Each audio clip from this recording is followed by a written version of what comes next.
입시철입니다. 합격 여부에 따라 수험생과 가족들의 희비가 엇갈리기도 하는데요. 국내 대학 진학에는 비록 실패했지만 굳은 믿음과 노력으로 미국 인권 변호사가 된 분이 있어 오늘 이슈를 보는 창에 초청했습니다. 미국 워싱턴 로펌의 전종준 변호사가 스튜디오에 나와 있습니다. 변호사님 안녕하십니까? 예, 안녕하십니까? 스스로를 실패한 인생, 2등 인생이라고 부른다고 하시는데 제가 볼 땐 1등 인생인데요. 왜 그렇게 부르시나요? 사람들은 보통 명문 학교나 네. 좋은 직장을 가지면 1등 인생이라고 합니다. 그렇죠. 그러나 저는 대학도 떨어져서 예비고사도 떨어지고 재수도 하고 그리고 또 지방대학을 갔었습니다. 그리고 또 사법고시는 또 영어 때문에 계속 떨어져서 네. 좌절과 또 희망이 없는 사람의 본보기였습니다. 그래서 저를 사람들이 2등 인생이라고 부르죠. 오죽하면 제가 미국을 갔을 때 집에서 새는 바가지 밖에 나가서도 샌다라고 그렇게 들었습니다. 네, 그런데 그 실패를 딛고 미국의 인권 변호사가 되셨습니다. 그 계기와 과정이 조금 궁금한데요. 원래 저는 머리가 좋은 사람이 아닙니다. 그렇지만 호랑이를 잡으려면은 호랑이 굴을 가라고 했다고 영어가 비록 저주같이 느껴졌지만 미국 가서 열심히 했습니다. 하다 보니까 제가 깨달은 것이 영어가 문제가 아니라 내 자신이 문제라는 걸 깨달았습니다. 그래서 제가 노력을 따를 천재가 없다고 했듯이 열심히 노력해서 영어가 저주가 아니라 축복으로 보일 때 제가 영어로 변호사가 될 수가 있었습니다. 제가 변호사가 된 뒤 이렇게 뒤를 돌아보니까 제 스스로 한 것이 아니라 모든 사람들의 도움으로 제가 이루어진 걸 제가 깨닫고 이제 제가 변호사가 됐으니까 나를 필요로 하는 사람을 위해서 제가 헌신해야겠다. 그래서 인권 변호사를 하게 되었습니다. 네, 이러한 과정에서 어머니의 기도가 굉장히 큰 힘이 됐다고 들었습니다. 이 변호사님 신앙의 뿌리일 것 같은데요. 어머님과 또 변호사님의 신앙에 대해서 간단하게 좀 소개 좀 해주시죠. 예, 어머님은 기도를 참 많이 하시는 권사님이십니다. 네. 믿지 않는 저희 집안에 오셔서 우리 저희 집안을 다 그 하나님 앞에 인도하셨고 제가 예비고사 시험 떨어졌을 때 어머님이 철야 기도하시면서 하나님 음성을 들으셨다 그럽니다. 종준이는 괜찮다. 그리고 저한테 그것을 위로의 말씀으로 주셔서 제가 그때부터 다시 하나님을 믿기 시작했고 또 저는 개인적으로 고등학교 때 하라는 공부는 안 하고 사법고시 공부한다고 해서 시험 떨어지면서 하나님이 존재하는구나. 그래서 그때부터 제가 대학 떨어지면서부터 하나님을 믿게 됐습니다. 그래서 법대 다닐 때는 친구들에게 그 기독교 서적도 나눠줘서 제 별명이 소위 전도사, 전시니까 그렇게도 불리기도 했고 지금은 제가 변호사 하지만은 아침에 일찍 출근하면은 제일 먼저 말씀을 읽고 기도하고 묵상하는 시간을 가지고 하루의 변호사 생활을 시작합니다. 네, 어떤 특정한 시점에 하나님을 만나게 된 계기가 혹시 있으셨나요? 예, 특정한 계기는 아까 말씀드린 대로 대학교 시험 떨어졌을 때 그때 이제 나 혼자 힘으로는 할 수 없는 거구나. 하나님이 그 도움이 있어야지. 그리고 나 자신이 무너지는 그때 하나님을 발견할 수 있었습니다. 특히 변호사가 되신 이후에 이민자와 같은 사회적 약자들을 위한 인권 변호에 힘쓰고 계시다고 들었습니다. 구체적으로 어떤 활동을 하고 계신가요?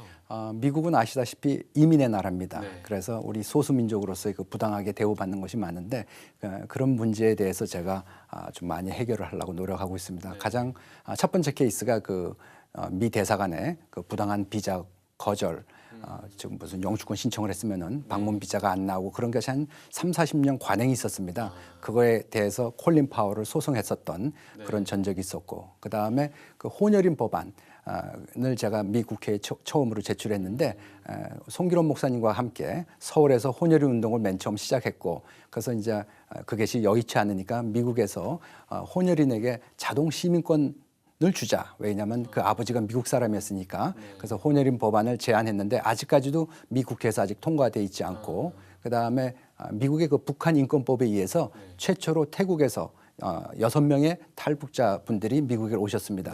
그중에 맨 첫 번째 분 제가 영주권을 해드렸고 그다음에 또 중국에서 그 탈북자 분이 2명이 또 오신 그 최초의 분 영주권을 제가 또 해드려서 탈북자로 인해서 그 이민 문제, 신분 문제를 제가 도와드리고 있습니다.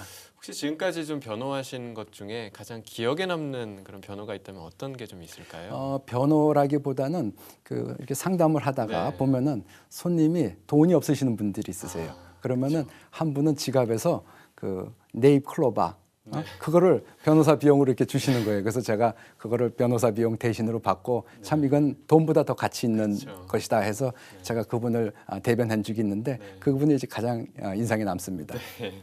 이 최근에는 실패한 이들을 위한 조언을 또 책으로 엮으셨다고 들었습니다. 어떤 책인가요? 예, 저는 이제 영어도 못하는 사람이 미국에서 영어로 책을 냈습니다. 왜 미국의 그 국가 브랜드라고 할 수 있는 그 적극적 사고, 긍정의 힘, 그것이 세계적인 베스트셀러 아니겠어요? 근데 I can do it, 나는 할 수 있어라는 것이 나로부터 시작해서 나 중심이기 때문에 나눔이 없습니다. 그래서 그 LA의 그 로버트 슐러 목사의 그 수정교회 그것이 최근에 파산했습니다. 그래서 우리 긍정의 힘이 세계를 휩쓸고 있지만 우리 마음은 자꾸 파산하고 그래서 우리 한국의 그 자살률도 1위가 되지 않겠습니까? 그래서 거기에 대한 대안이 없는데 나보다는 남을 먼저 생각하자. 그래서 You Thinking이라는 책을 통해서 남이 행복해져야 내가 행복해진다. 그래서 서로 윈윈하는 그리고 서로 우리가 되는 그런 생각으로 You Thinking을 미국 내에서 미 주류사에 도전하고자 영어로 책을 냈습니다. 네. 그 한국에서 많은 입시에 실패를 하셨잖아요. 예. 근데 지금 한국의 학생들의 인권은 얼마나 좀 보호받고 있다고 생각을 하십니까?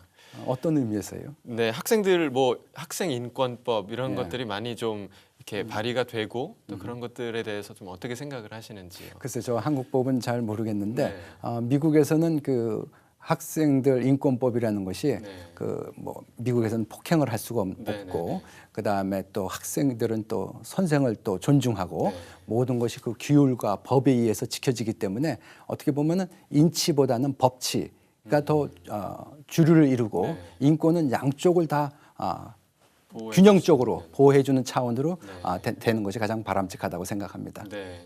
요즘 입시철입니다. 특히 진학에 어려움을 겪고 있는 학생들과 또 학부모들이 있을 텐데요. 그들에게 좀 한 말씀 전해주신다면요.